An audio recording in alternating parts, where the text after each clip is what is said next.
Have you ever wondered how our home, Earth, came into existence? Well, let's take a journey back in time to approximately 4.5 billion years ago.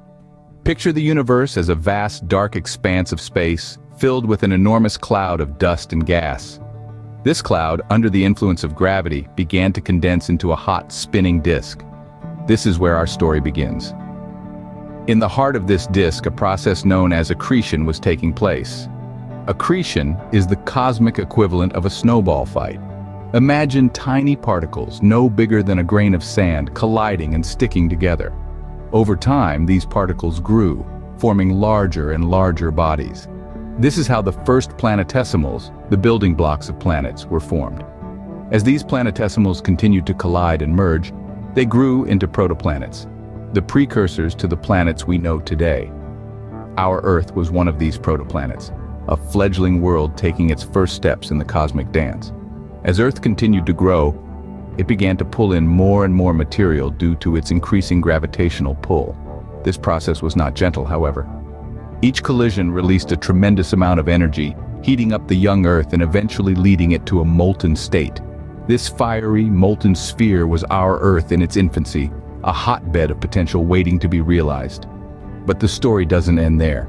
The Earth had to cool down and shape up before it could become the world we know. This process took millions of years, and it's a story of transformation and resilience that's as awe-inspiring as any tale of creation. So that's how our Earth was born, a fiery, molten sphere in the vast expanse of space. This cosmic beginning was just the start of a long and fascinating journey that led to the birth of life and the world as we know it today. But that, dear listeners, is a story for another time. So, we have a molten Earth, but how did it transform into the blue-green planet we know today? In the beginning, Earth was a fiery, molten mass, but over millions of years it began to cool down. The outer layer solidified, forming a thin crust that we now call the Earth's surface. But that's just the beginning of our planet's transformation. As the Earth continued to cool, the molten rock beneath the crust began to slow down, and the movement of the tectonic plates began to shape the surface of the planet. These movements caused the crust to crack and move, creating mountains, valleys, and the landforms we see today. However, the Earth's transformation wasn't just about the ground beneath our feet. Above this shifting surface, something equally important was happening. Volcanic activity played a pivotal role in shaping the Earth's early atmosphere. With each eruption, volcanoes released gases trapped within the Earth's interior. These gases, including carbon dioxide, nitrogen, and water vapor, began to form a blanket around the planet, creating the early atmosphere. This atmosphere, still devoid of oxygen, was thick with water vapor. Over time, as the Earth cooled further, this water vapor began to condense and fall as rain. This rain collected in the low areas of the Earth's surface, pooling together over millions of years to form the oceans. The formation of these oceans was a key step in the Earth's transformation, providing a vital ingredient for the emergence of life. In the midst of all this, the Moon's formation had a significant impact on the Earth. The Moon's gravitational pull caused the Earth to tilt on its axis, setting the stage for the seasons we experience today.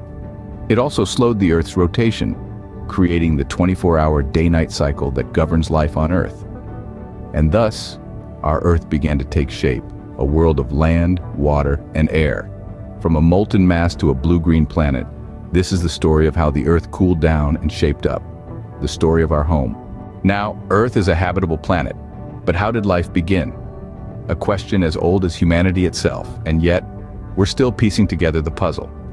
Let's delve into the depths of time and explore the theories behind the miraculous dawn of life. First, let's consider the primordial soup theory. It suggests that around 4 billion years ago, Earth's oceans were a brackish mix of organic compounds. A soup, if you will. This soup, stirred by the energy from the sun and lightning, could have given rise to simple organic molecules, the building blocks of life. But wait, there's another intriguing theory. Panspermia. This proposes that life didn't start on Earth at all, but hitched a ride on cosmic dust or an asteroid. It's a fascinating thought, isn't it? Life, not as an earthly phenomenon, but as a cosmic traveler. But regardless of where or how life started, it did start. And the first life forms were nothing like what we see today. They were simple, unicellular organisms, with genetic material likely composed of RNA rather than DNA. Why RNA? Well, it's simpler than DNA and can both carry genetic information and catalyze chemical reactions. A two-for-one deal that was perfect for early life. Yet, life didn't remain simple. Over time, these single-celled organisms evolved, becoming more complex and diverse. Some formed colonies, sharing resources and responsibilities.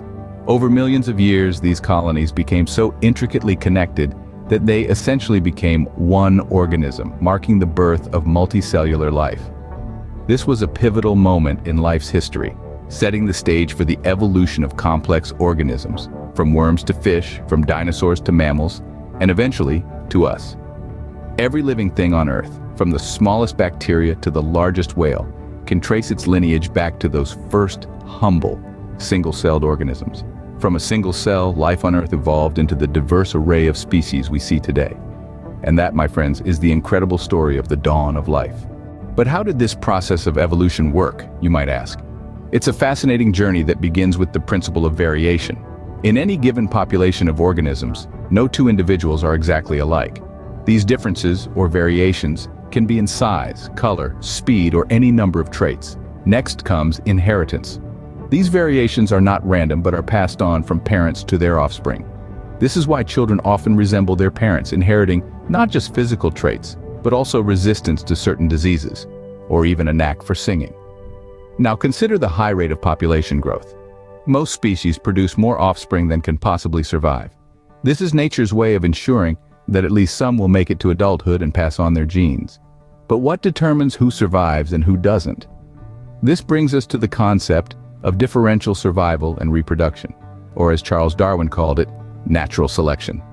Organisms that are better adapted to their environment are more likely to survive, reproduce, and pass on their advantageous traits to the next generation. The evidence for evolution is everywhere. The fossil record provides a timeline of life on Earth, showing us the forms of life that have come before us. Subscribe to my channel and hit the bell icon for more such videos.